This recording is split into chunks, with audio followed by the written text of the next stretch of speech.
ক্যামেরার সামনে যে আছে তাকে পরিচয় করানোর খুব দরকার। আরেক দিদি, আজকে আমরা আছি রুবিদির কাছে। রুবিদির অ্যাড্রেসটা তোমাদেরকে আগে বলি। ঠিক এই যে রাস্তাটা আমি আপ ফিঙ্গার আউট করছি, এই জায়গাটা যদি সোজা তুমি যাও তাহলে গিয়ে পড়বে বিশারপাড়া স্টেশনের ওখানে, বিশারপাড়া কোদালিয়া। আর যদি আমার পিছনে এই জায়গাটাতে তোমরা যাও, এই জায়গাটা দেখছো এটা ঠিক মাইকেল নগর। আর তার ঠিক মাঝখানে বলতে পারি এই যে ফ্ল্যাটটা আছে বা I3 বলে যে ফ্ল্যাটটা আছে, সেই ফ্ল্যাটের সামনেই আমার দিদির একটা ছোট্ট দোকান। ছোট্ট একটা দোকান, ছোট্ট একটা কনসেপ্ট নিয়ে আমার দিদি, আমার রুবিদি এখানে বসে। একটা ছোট ছাতা আর তার পাশে ছোট্ট একটা গ্যাস নিয়ে প্রত্যেক দিন এইভাবে বিজনেস করে আমার দিদি। দিদি, তোমার দোকানটা কতদিনের? নভেম্বরের 2 তারিখ দিয়ে স্টার্ট করেছি। নভেম্বরের 2 তারিখ। কি কি আছে দিদি তোমার দোকানে? আমার কাছে রুটি ঘুগনি গিলামেতে এই তিনটে মাছ পাবে। আর রিসেন্টলি আমি কম্বোটা স্টার্ট করেছি, pulao, chilli chicken, fried rice. সাবাস, মানে সব দিদিদের মতো তুমিও পোলাও চিলি চিকেনের কম্বো। কত দাম রেখেছো? পোলাও আর চিকেন কষা 70 টাকা, আর ফ্রাইড রাইস চিলি চিকেন 80 টাকা। এবার যদি কেউ চিকেন কষা মানে ফ্রাইড রাইস নিতে চায় 70 টাকা। বাহ। সো আমি তোমাকে দেখিনি কনসেপ্টটা। এখানে কোনো রুটি বাড়ি থেকে করে আনে না, এখানে পুরোপুরি রুটির লাইভ তৈরি হয় সামনে। তার সঙ্গে ঘুগনিটাকে দিদিকে একটু দেখাতে বলবো। ঘুগনি কত করে প্লেট রেখেছো দিদি? 10 টাকা। 10 টাকা করে ঘুগনি। বাহ, একটু দেখাবো ঘুগনির প্লেটিংটা এখন। এটা হচ্ছে দিদির কিন্তু একদম নিজের ঘরে বানানো ঘুগনি। আর আচ্ছা দিদি, কি কি রাখো একটু দেখাও যদি। চিলি চিকেন আছে। চিলি চিকেন একটু পিসটা তোলো। বাহ, কত করে দিচ্ছ চিলি চিকেন? চিলি চিকেন আর ফ্রাইড রাইসের কম্বো 80 টাকা। ফ্রাইড রাইসে কম্বো কপিস চিলি চিকেন থাকবে? 3 পিস চিলি 3 চিকেন। পিস। আরেকবার দেখাও দেখি কত গ্রামের ওজন আছে, পারফেক্ট বলতে পারবে? এটা বলতে পারবো। এটা বলতে পারবে না দিদি, যেহেতু নতুন দোকান, অতটা প্রফেশনাল দিদি হয়ে ওঠেনি। যাই হোক, পরবর্তীতে চলে যাই। এটা হচ্ছে চিকেন কষা। চিকেন কষা।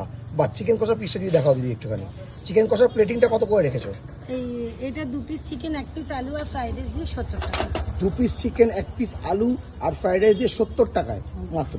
আচ্ছা, এটা হচ্ছে চিকেন কষার পিস। আচ্ছা, এই যে চিকেন কষার পিসটা দেখছো, এটা তোমাদেরকে, আচ্ছা কেউ যদি শুধু চিকেন নেয় তাহলে কত পড়বে? আমি মানে 4 পিস চিকেন আর 2 পিস আলু দিয়ে 60 টাকা। 4 পিস চিকেন কষা 60 টাকা, মানে 15 টাকা করে চিকেনের পিস। এত বাজারের দাম কি করে দিচ্ছ এত কম দামে?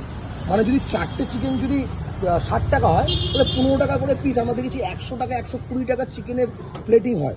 প্লেটিং 120 টাকা পোষাচ্ছে এতে? চলছে? কোনো রকম একটু চালাতে হবে, যেহেতু মানে দামটা যদি কম না রাখি তাহলে কাস্টমার আসবে কি করে। সো দিদি কিন্তু খুব সুন্দর কথা বলে। রাইসটা দেখবো দিদির এখানে। ভাই, এটা হচ্ছে রাইস। এখন যে কনসেপ্টটা পুরো জায়গায় চলছে আমাদের ফুড ব্লগিং কমিউনিটিতে, যে রাইস কিন্তু মাস্ট। ফ্রাইড রাইস বা বলতে পারো পোলাও। পোলাও কি আসছে না? পোলাও থাকছে না? না, পোলাও থাকছে, কালকে অবধি পোলাও, আজকে মানে ফ্রাইড রাইসটা ও, মানে বিভিন্ন দিন চেঞ্জ হতে থাকে। ছোট্ট সেটআপ নিয়ে, একটা ছোট্ট সেটআপ নিয়ে প্রত্যেকদিন আমার দিদি এখানে বসে। একদম টাইমিংটা যদি একটু বলে দাও দিদি। সন্ধ্যে 6টা থেকে রাত্রি 11টা অবধি। সন্ধ্যে 6টা থেকে রাত্রি 11টা পর্যন্ত। সো আমাদের রুবি দিকে পেয়ে যাবে। একবার ক্লিয়ার করে নিই, পোলাও, ফ্রায়েড রাইস, চিকেন কষা, চিলি চিকেন, রুটি, ঘুগনি, এই সব কিছু নিয়ে। ছোলার ডাল, তারপরে ছোলার ডাল গিলামেতে, তারপরে পাঁচমিশালি তরকারি, বিভিন্ন রকম। এক এক দিন ঘুরিয়ে ঘুরিয়ে ডিম কারি। বাহ, মানে বিভিন্ন দিন চেঞ্জ হতে থাকে, একই মেনু নয়। না, সো যাই হোক, কারণ ঘুগনিটা আমার এভরিডে হয়, ঘুগনিটা রুটিটা আমার এভরিডে হয়। আচ্ছা পার ডে কেমন সেল হচ্ছে এখন আপাতত? ওইভাবে তো বলতে পারবো না, যেমন পরশু দিন হয়েছিল 1000 টাকার মতন, কালকে যেমন 200 টাকা। না, আমার টাকা জানার দরকার নেই। আমার জানার দরকার মাল যা আনছো তুমি তা কি মোটামুটি শেষ হচ্ছে? 500 গ্রাম চালের মধ্যে পরশু দিন সব চলে গেছে, কিন্তু কালকে যায়নি। কালকে যায়নি। ছিল কিছু। আচ্ছা, কোনোদিন ওরকম যাচ্ছে। সো তোমাদেরকে আরেকবার তো অ্যাড্রেসটা বলে দিলাম। আর আমার দিদিকে আরেকবার তোমরা একটু পয়েন্ট অফ ভিউ করে নাও।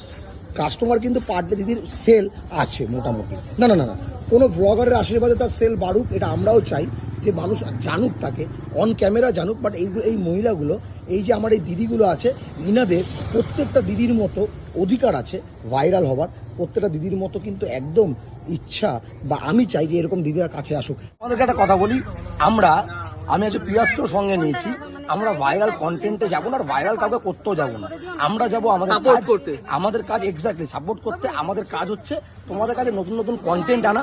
সেই কন্টেন্টগুলো আমরা আনবো, আর এরকম মানুষদের পাশে থাকবো যাদের সত্যি ভাইরাল হবার প্রয়োজন।